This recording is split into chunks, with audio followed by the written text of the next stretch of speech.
Yo, what's going on, guys? This is Kakeiso with TGN.TV, bringing you my last TGN Idol submission video. In my first video, I said that I would do some PvP healing and later progress into the PvE content to provide a somewhat better variety for the TGN community. And that is exactly where we're heading today, guys. What you'll be seeing is me going over some boss fights, which include important abilities to watch out for, some healing tips, and possibly positioning. I'm not too sure about that one. As the guide would be most beneficial to healers, it may help out for other roles as well. So yeah, without further ado, I would like to show you guys a healer's guide to Vortex Pinnacle. Enjoy.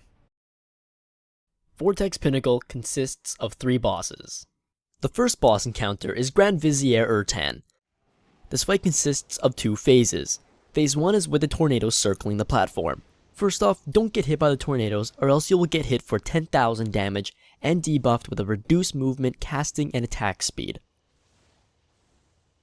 During phase 1, the group may take some minor damage. If you feel the tank is getting whacked too hard, throwing in a Spearlink Totem and a Healing Rain is always a good idea.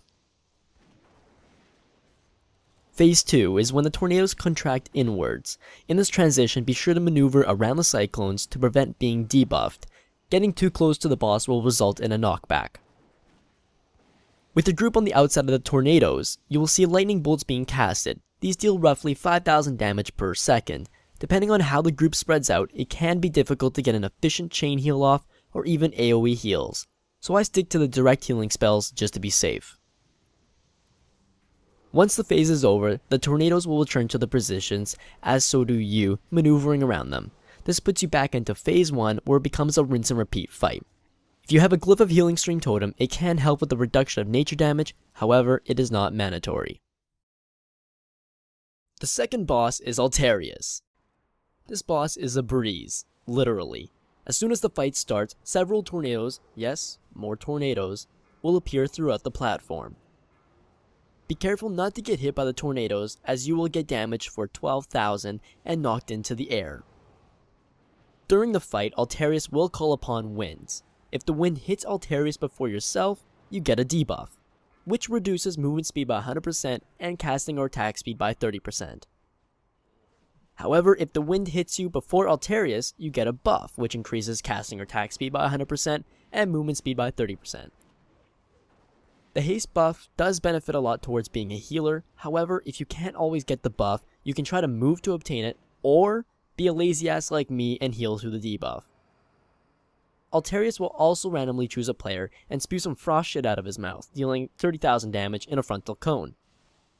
If this occurs when you have the casting debuff, try to use any instant cast heals, Riptide, and Unleash Elements. If it really gets ugly, you always have Nature Swiftness to save someone's ass. And that's pretty much the fight, guys. Oh, and if you leave or get knocked off his platform, you're fucked. The last boss is Assad. First thing, this boss casts Chain Lightning, so being spread out a few yards will help minimize the damage it does. Assad also has an ability called Static Cling, which immobilizes players to the ground for 18 seconds. If you are expected to dispel magic, which you should, then it is required you cleanse this debuff. During the fight, Assad will create a grounding field. Everyone in your group needs to be inside this triangular field or else you will die like a bitch. This is why it's important to dispel Static Cling, or else some players will be fried into a burnt chicken nugget. When inside the grounding field, it would be wise to use a Manatide Totem, pop Spirit Trinks, or even top the group off while no one is taking damage. Also throughout the fight, little killer stars will appear and attempt to wreak havoc upon your group. They do cast arcane barrages dealing minor damage, although it can become very annoying. This is just another rinse and repeat fight, guys. I would also like to include that after his first grounding field, I usually pop Bloodlust as it gives the group more time to damage the boss. So that's pretty much it for this dungeon, guys. Be sure to watch out and help CC these group of doggy gangsters, and you will likely encounter the Killer Stars of Death before Assad. It is recommended you do pop down a Spearlink Totem, Healing Stream Totem, along with a Healing Rain, and probably throw in some chain heals here and there. Thanks for watching, guys. I really hope you enjoyed my first Healer's Guide to Heroics. Please be sure to check out my channel and follow me on Twitter. Links will be in the description below. I hope you guys enjoy the rest of your day and have fun dungeon running. Alright, peace. Bye.